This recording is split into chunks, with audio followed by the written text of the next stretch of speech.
এই যে বোর্ডে যেগুলো লেখা আছে সেগুলো জীবন বিজ্ঞানের কোর্স থেকে কিছু ইম্পর্টেন্ট তথ্য, যেগুলো কম্পিটিশন পরীক্ষায় খুব ইম্পর্টেন্ট এবং কোয়েশ্চেন ব্যাঙ্কেও অনেক সচরাচর পাওয়া যায়, বইয়ে সাধারণত থাকে না।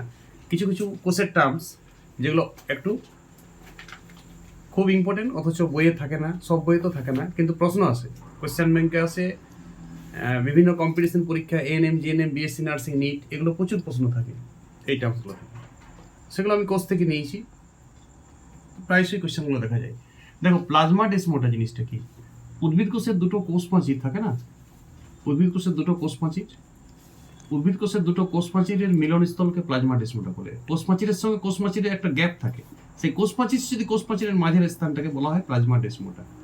উদ্ভিদ কোষের দুটো কোষ প্রাচীরের মাঝের স্থানকে প্লাজমা ডেসমোটা। এইটুকু তথ্য মনে রাখো, ছবিতে আমি লিখছি, ভাষা তুমি নিজে লিখে নাও। এরপর টোনোপ্লাজম। দেখো, টোনোপ্লাজম আর প্রাইমারডিয়াল ইউটিকেল এই দুটো খুব খুব ইম্পর্টেন্ট জিনিস।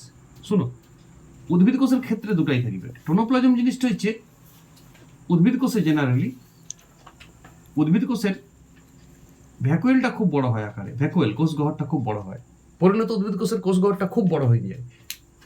সাইটোপ্লাজম যেটা থাকে সেটা শুধুমাত্র ধারে ধারে কিছুটা অংশ সাইটোপ্লাজম দেখা যায়। কথা বুঝে এসছো? তখন এই